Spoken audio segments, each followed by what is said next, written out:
What's happening around the world and what's happening here at home. A very good evening. You're watching Primetime News on TV1 for the Newsfirst team. I am Rochelle Modera. And I'm Sandra Ferdinando. Let's take a look at your headlines for tonight. Newsfirst headlines. Main sponsor. A trusted place for your fixed deposit. Valuable FD, a symbol of stability.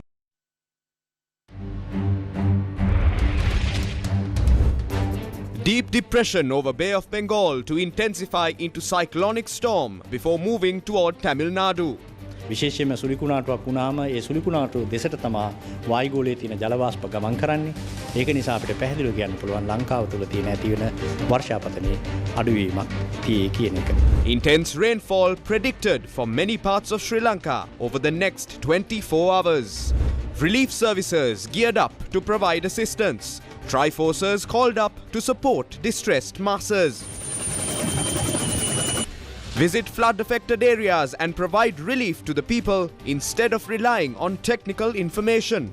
President instructs officials. Inclement weather claims 4 lives. 6 disappearances reported. Monetary policy eased further. CBSL introduces new single policy interest rate mechanism set at 8%. Newsfirst headlines. Main sponsor. A trusted place for your fixed deposit. Valuable FD.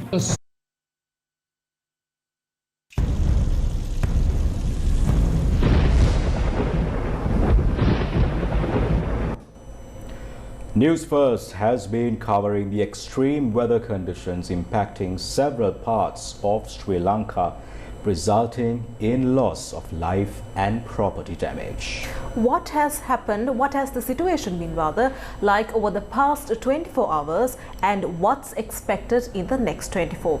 Let's now cross over to Rama Ratnayaka for the latest update from the Newsfirst Weather Centre.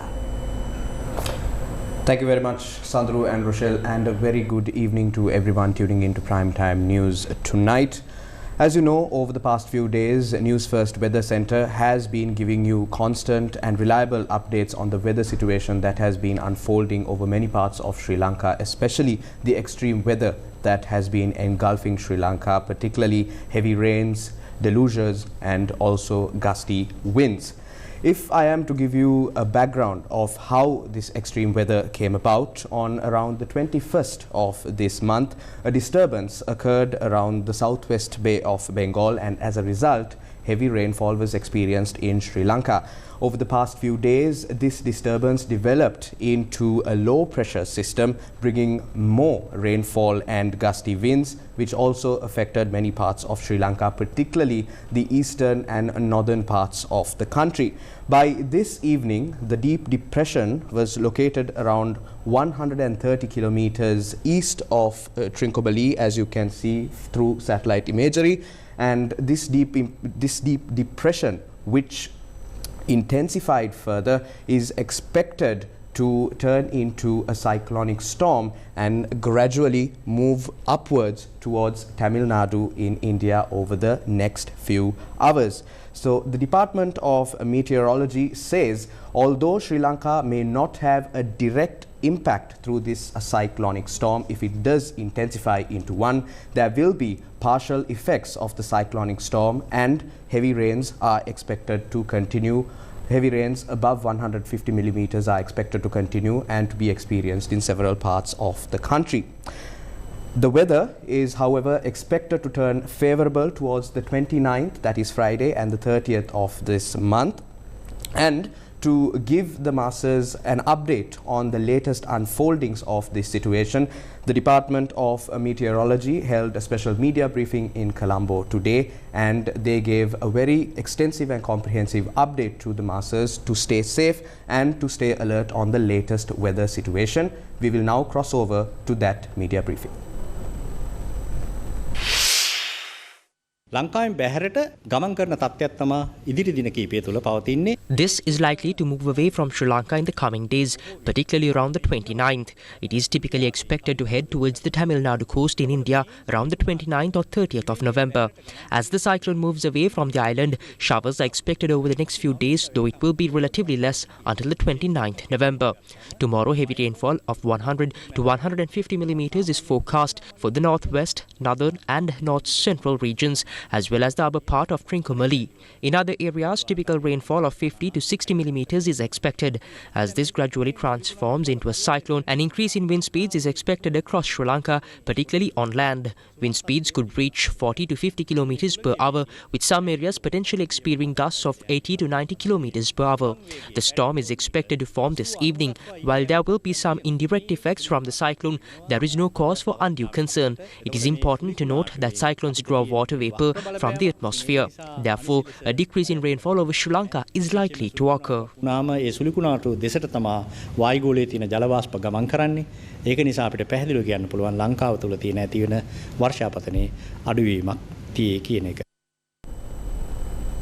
You heard from the officials of the Department of Meteorology as to what the weather situation will be like over the next couple of hours and days, and when the weather will turn favorable in Sri Lanka. As a result of the incessant rains and inclement weather, several reservoirs around the island are currently overflowing, and warnings have also been issued to populations who are living in low-lying areas, and they have been advised to exercise extreme caution in this very uncertain time period. Several provinces of Sri Lanka have been significantly affected due to the heavy showers, particularly the northern, north-central, central, western and northwestern provinces, as well as the Trincomalee and Kegol districts. As the adverse weather continues to intensify, we also heard some distressing reports of the loss of human life and also damages to property. A particularly distressing story was reported to us earlier in the day from the Nindavur area in Ampara. Let's now take a look at all those stories. Around 60 students of a madrasa in Nindavur, Ampara were sent home in a bus yesterday due to flooding caused due to heavy showers. 11 students were sent home in a tractor due to floods along the Mavadipalli Samandure road due to heavy showers. The students were accompanied by 2 others. 2 bicycles were also transported in the tractor. However, the tractor unexpectedly overturned near the Mavadipalli bridge in Karetivu. 5 students managed to survive. The bodies of 4 of the 6 missing students were recovered today by Navy personnel.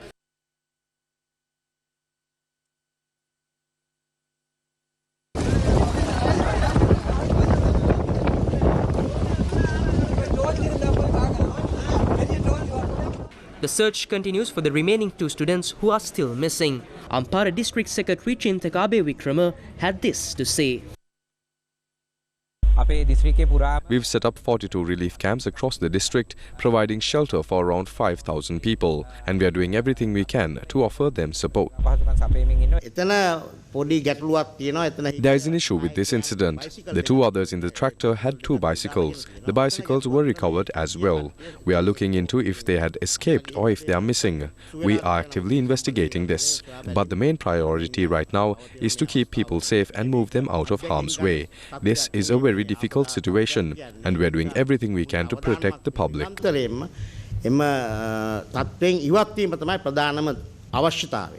Several areas in Senanayakapura, Ampara have been inundated. Search operations have been launched by the police and Navy to locate a 50-year-old man in the area.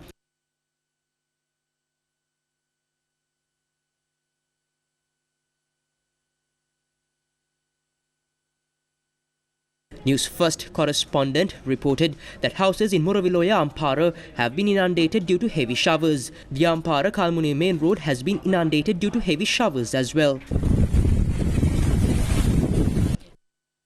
Vehicular movement along the Nindavur road has been hampered after a bridge in the area had collapsed due to adverse weather conditions.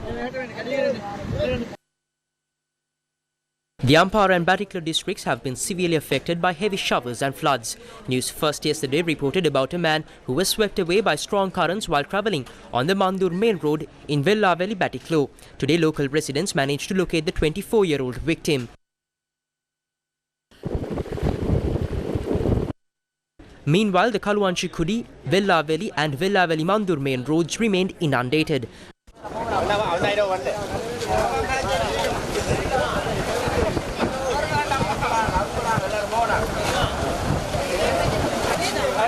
According to the Newsfirst correspondent, floods have also impacted areas around the Batticaloa International Airport, the main bus station, Kalladi Bridge in Kathankudi, Nochimunai and several others.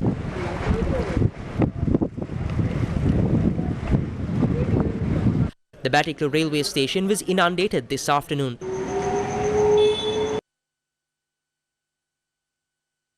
Seventeen displaced people were relocated to relief camps in Mawadiode in the Chenkaladi Divisional Secretariat. A rescue team was unable to return due to the severe flooding in the area.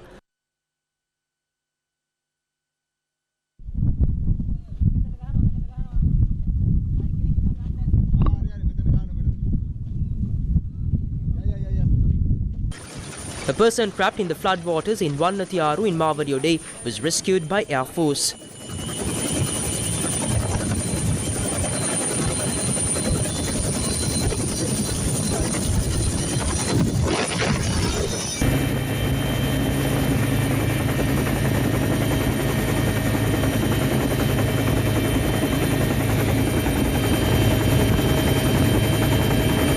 Six families of Chenkaladi, Ammanpuram and Kumaraveli are currently seeking refuge in temporary relief camps at the Chenkaladi Central College.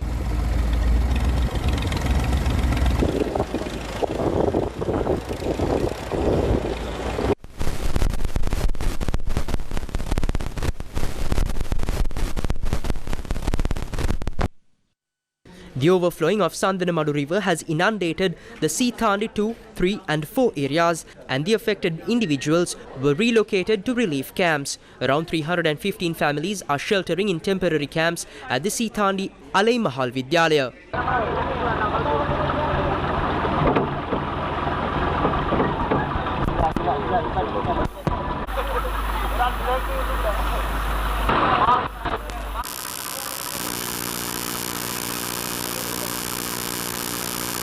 The Kathankudi Canal also overflowed, flooding surrounding areas. Reports indicate that 670 families have been impacted by the floods.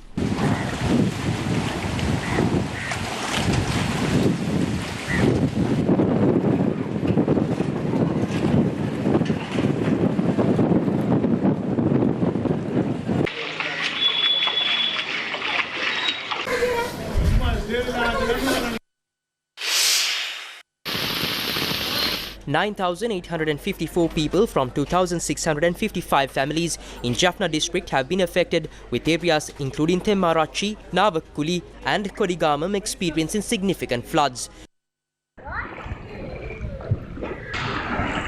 Newsfirst correspondent reported that Nallur in Jaffna had been completely inundated by this evening.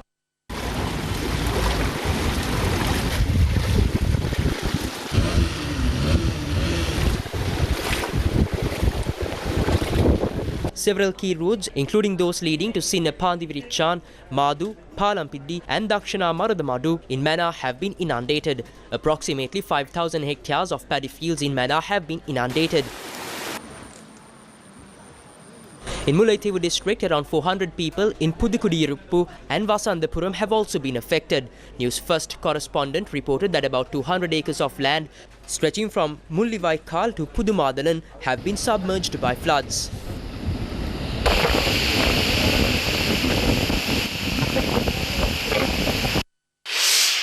The A9 road has been inundated near Nochimode in Vaunia. Police urged travellers heading to Jaffna to take the A32 road via Mana instead. Meanwhile, Tirunavatkulam, Pathiniyar, Malayankulam and Thandikkulam in Vaunia have also been inundated.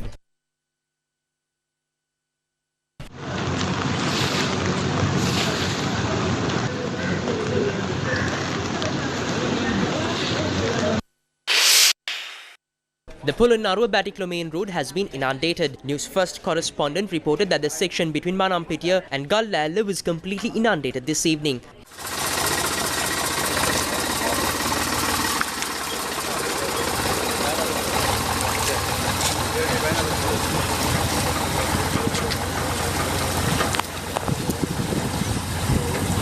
Seven farmers who were trapped in Madru Oya Valley Khanda were rescued.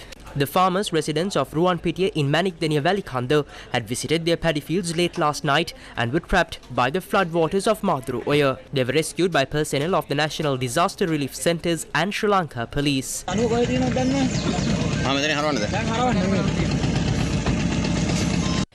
Somawathiya sacred site has also been inundated. Newsfirst correspondent reported that all roads leading to the Katurodagama village in Nochiyagama have been inundated.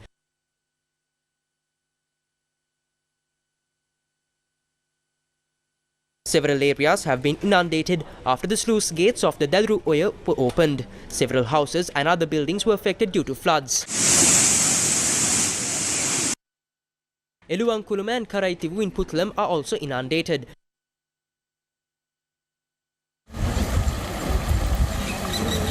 Vehicular movement along the main Colombo-Putlam road was disrupted due to trees falling in Pulichikulam, Chilau.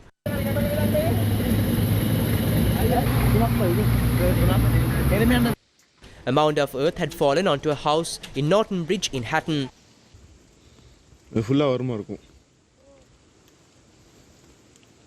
A mound of earth had fallen onto the section between Hatton and Kottaguda along the upcountry railway line. Newsfirst correspondent also reported that the Colombo-Badulla train journey has been limited to Nanu Oya. The Friendship Bridge located along the Kottadeniyawa-Pallegama road went underwater as a result of the Ma Oya overflowing. According to Newsfirst correspondent, vehicular movement has been disrupted. 7 houses in Port Morwatta in Dayagama area have been damaged by landslides. 29 people were directed to relief camps.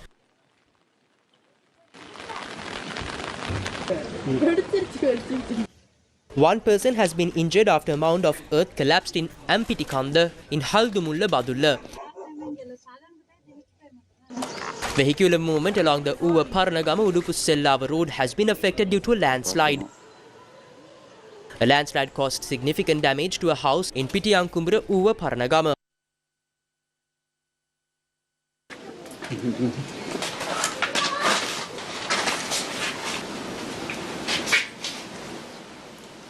A mound of earth and a tree fell near the Murugolla junction on the Gampola Nuwara main road, blocking vehicular movement. The road was later cleared by local residents with the assistance of the police.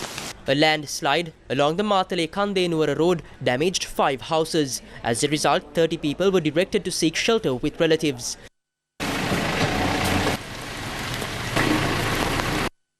A landslide in Ginhiria Kanda in Kandy has hampered vehicular movement along the Kandy-Galtanna road.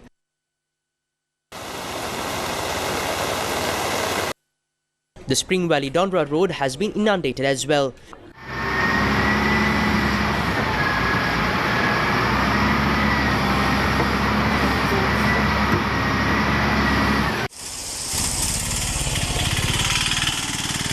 Newsfirst correspondents said that a landslide was reported in the section from the 7th mile post in Uduvara to New Colony.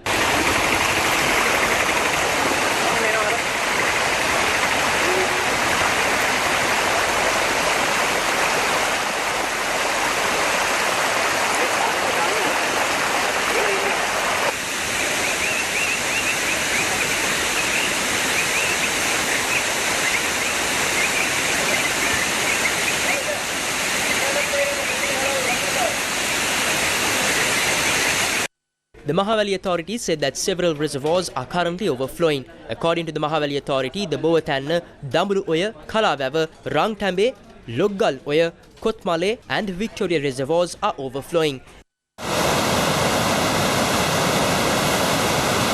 10 sluice gates of the Thabboa reservoir have been opened, prompting alerts for residents of Thabboa No. 1 and Kudawa villages to remain vigilant. 2 emergency sluice gates at the Kalawava reservoir have been opened, releasing water towards the Kala Oya. 5 sluice gates of the Gull Oil Reservoir have been opened.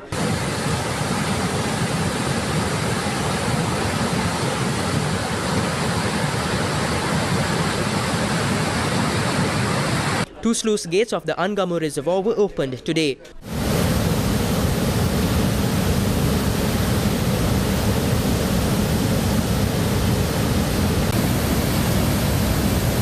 All sluice gates at the Victoria Reservoir have been opened, releasing water towards the Randeni Reservoir. 14 sluice gates at the Iranamadu Reservoir have been opened as well.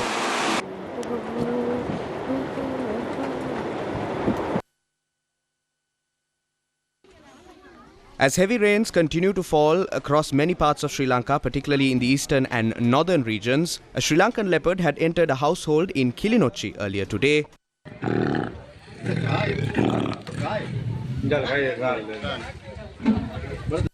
According to our correspondent, the leopard had been caught later on.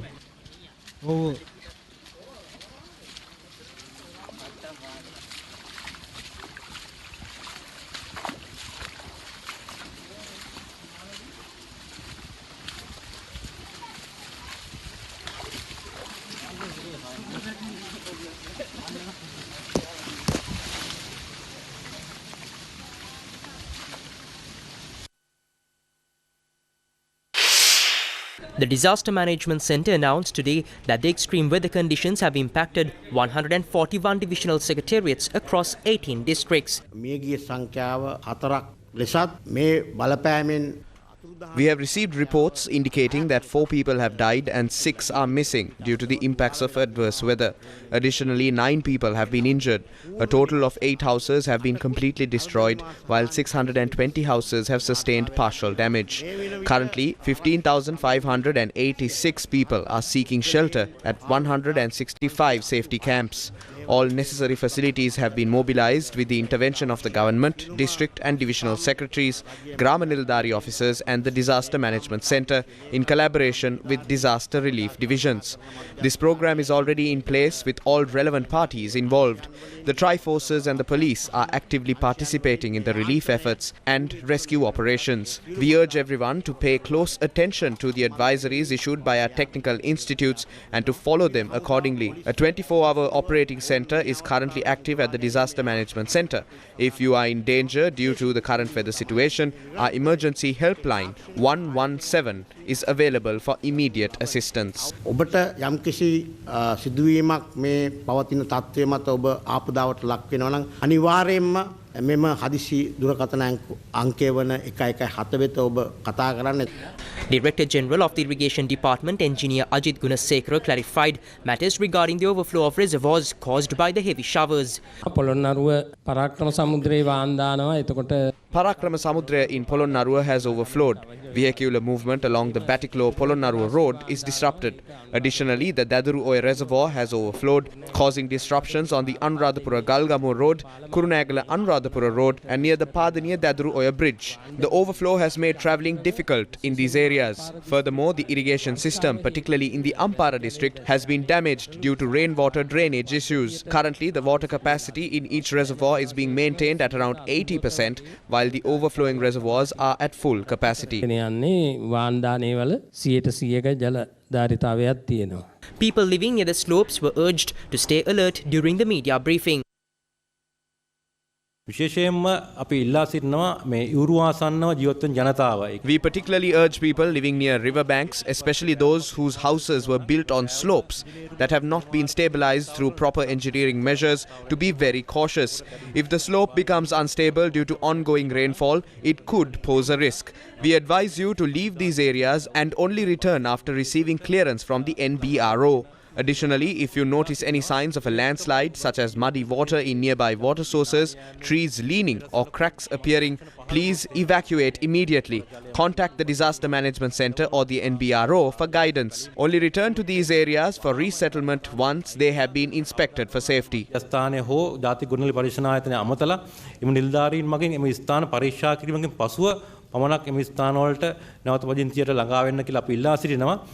The Defence Secretary outlined the preparations made by the armed forces for the relief efforts.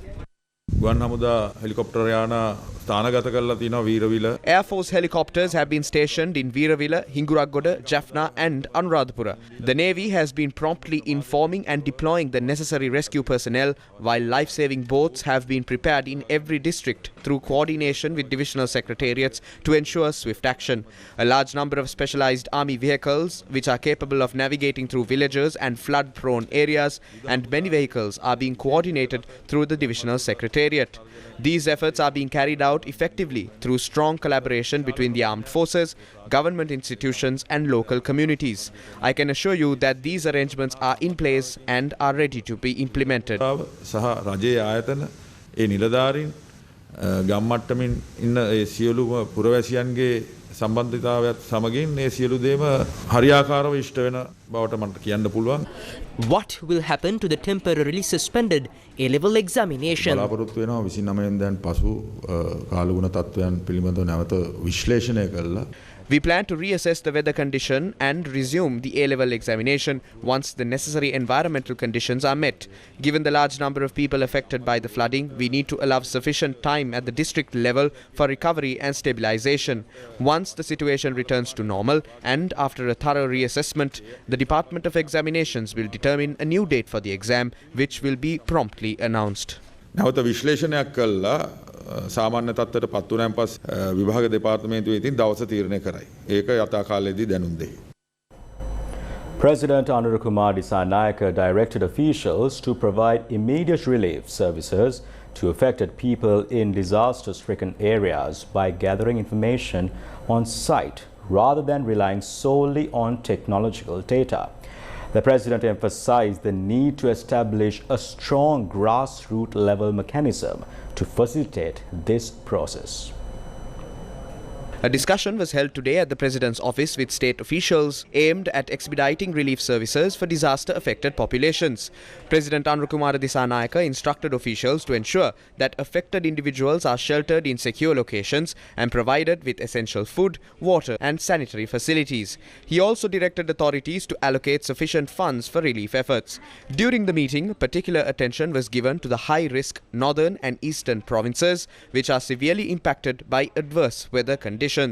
According to the President's Media Division, the President advised education officials to take appropriate measures to address the mental well-being and difficulties faced by students sitting for the advanced level examination. Attention was drawn to identifying fishermen currently at sea and providing the necessary facilities to ensure their safe return to shore. President Anurukumar Dissanayake further instructed officials to deliver high-quality services to affected individuals while also conducting follow-up investigations to gather information regarding affected populations.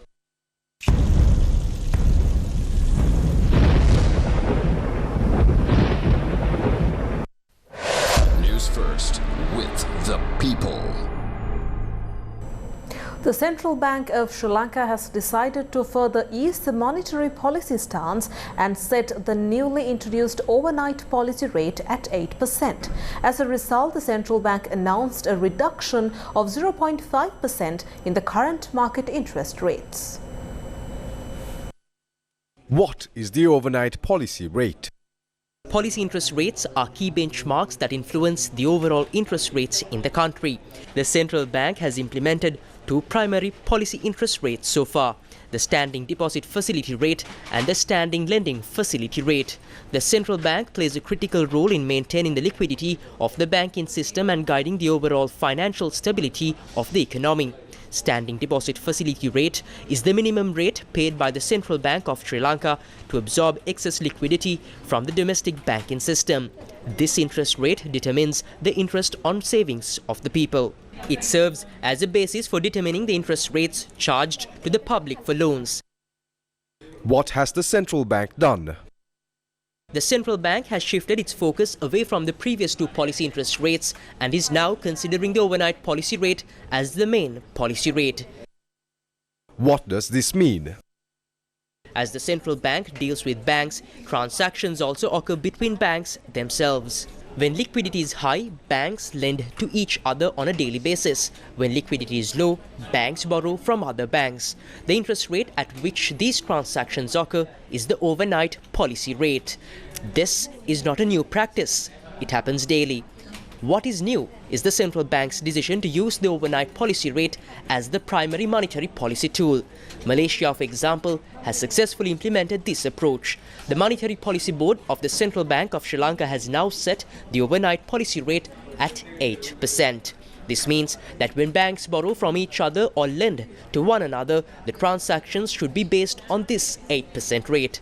As a result of this policy shift, market interest rates have decreased by 0.5%. අවුරුද්ද මුලදී අපි ප්‍රකාශ කරා ඔබ හැමට මෙය ප්‍රතිපත්ති පොලි අනුපාත දෙකක් වෙනුවට එක් දින. At the beginning of the year, we announced that we would be transitioning to a single policy interest rate, replacing the previous dual policy interest rate. In line with this, we issued the decision through a gazette yesterday to officially implement the change. Starting today, the central bank policy interest rate will be set as an overnight policy rate, and this will be the new standing moving forward. This marks the first key change. Our Monetary Policy Board has considered the current inflation, future inflation forecasts, the recovery of the country's economic performance and the need to ease the monetary policy.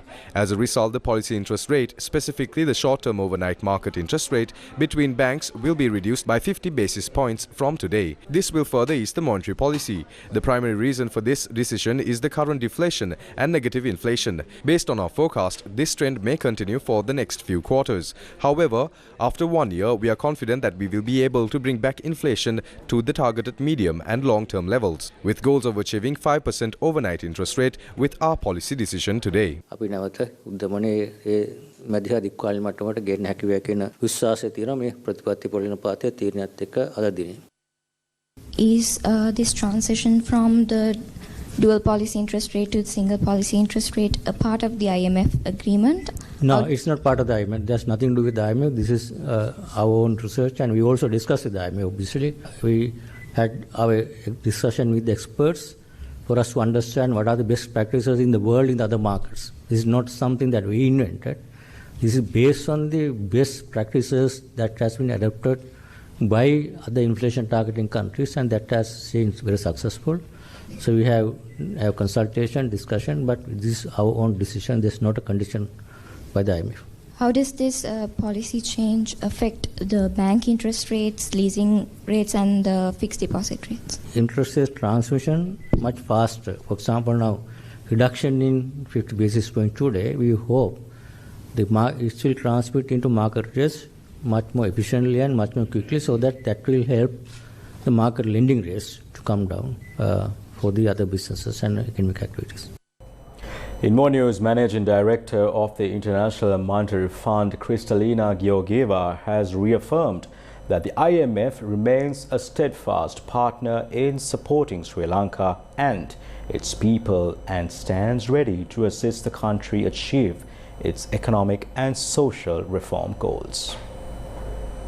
In a statement to the members of the financial community yesterday, Managing Director of the International Monetary Fund, Kristalina Georgieva, said that the Sri Lankan authorities have reaffirmed their determination to persevere with their reform agenda and put the economy on a path of sustained and high growth. She also stressed that the continued support from the international financial institutions and other official creditors, together with the participation of bondholders in a debt exchange consistent with debt sustainability, is necessary to underpin the success of these reform efforts. According to the Managing Director of the IMF, to capitalize on this momentum, rapid completion of the debt operation with high creditor participation would be vital for the success of the program. She also noted that in parallel, the authorities continue to finalize other remaining debt restructuring agreements. This collective effort is key to supporting the success of Sri Lanka's debt restructuring efforts. In an exclusive interview with Newsfirst, Zulfiq Farzan, Senior Mission Chief for Sri Lanka at the International Monetary Fund, Peter Brewer, discussed the ongoing economic reforms and debt restructuring efforts in Sri Lanka. Senior Mission Chief for Sri Lanka at the International Monetary Fund, Peter Brewer, confirmed that discussions with Sri Lanka's President Anurakumara Dissanayake ahead of the start-level agreement on the third review have been productive, leading to a comprehensive package of reforms. He said, and I quote, "We reached a staff-level agreement on a package of reforms that accommodates the authorities' plans without jeopardizing the objectives of Sri Lanka's ambitious economic reform program, supported by the IMF's Extended Fund Facility." Key areas of focus included improving governance, strengthening social safety nets, and implementing revenue measures to sustain mobilization efforts. The IMF senior mission chief told Newsfirst that the authorities have shown a strong commitment to the program's main objectives, which encompass raising revenues, improving social safety nets, mitigating financial risk from state-owned enterprises, maintaining price stability, rebuilding foreign reserves, safeguarding financial stability, reducing corruption, and enhancing growth. Peter Brewer expressed optimism about Sri Lanka's economic future. He noted that the country has made significant progress in stabilizing its economy and is now poised to focus on structural reforms to enhance growth. Sustaining these reforms will be key to increasing private investment and achieving sustainable growth, which in turn will help protect Sri Lanka's debt sustainability. Several former ministers were summoned to the Criminal Investigation Department today. Former ministers were summoned to the Criminal Investigation Department today to record statements regarding a cabinet paper related to the importation of substandard medicines, including human immunoglobulin, during the previous government. Former ministers Dr. Vijaydas Rajapaksa, Nasir Ahmed, Nalin Fernando, Douglas Devananda and Vidura Vikramanayaka appeared at the CID to record their statements.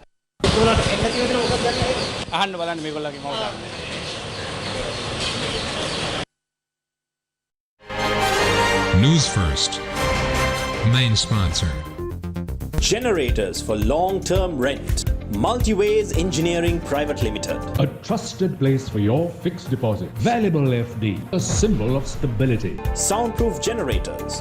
Long-term rent. Multiways Engineering Private Limited. Number 54.1, Delgahavatta Road, Ratmalana. Welcome back to the news. The NSF School Science Research Symposium, organized by the National Science Foundation under the purview of the Ministry of Science and Technology, was held in Colombo today.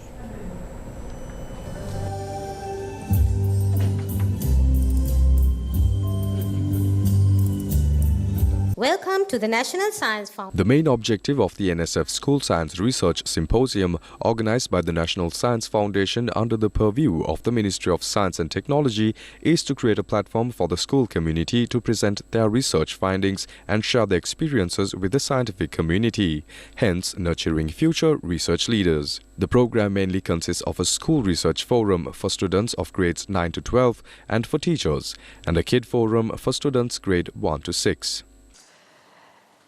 NSF School Science Research Symposium 2024 is organized, and we are organizing this with an objective. This objective is to develop, to support and facilitate, to nurture future scientists and improve your skills in analytical skills, observational skills, research skills by the end of the day that leads to decision-making skills. They are really happy to support these children and to train them to be future scientists. It's work hand in hand, together we can stand, that's my belief. So I myself might not be able to do miracles, but if we work hand in hand, we'll be able to change the world. The event was graced by several figures, including students from a number of schools.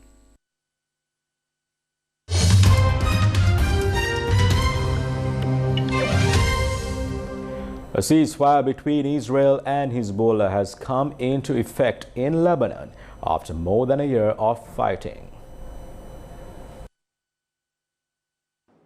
The fighting across the Lebanese-Israeli border will end.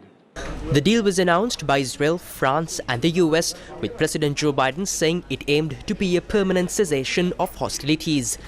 אז למה לעשות הפסקת אש עכשיו? יש 3 סיבות עיקריות. סיבה ראשונה, התמקדות באיום האיראני, ולא ארחיב על כך. סיבה שנייה, רענון כוחות וחידוש מלאים. ואני אומר לכם בגלוי, כי זה לא סוד. היו עיכובים גדולים באספקת נשק וחימושים. והעיכוב הזה עומד להשתחרר בקרוב. וסיבה שלישית להפסקת אש, ניתוק הזירה ובידוד החמאס. Fighting had been ongoing for nearly a year when in late September Israel intensified bombardments and launched a ground invasion against Hezbollah. According to local officials, the war has been Lebanon's deadliest in decades, killing more than 3,823 people. Under the deal announced on Tuesday and brokered by the US, Israel will gradually withdraw its troops from Lebanon's south over a 60-day period. Over the same time frame, Hezbollah fighters and weapons will be removed from the area south of Litani River, a boundary established at the end of the last Israel-Hezbollah war in 2006. They will be replaced by Lebanese government forces.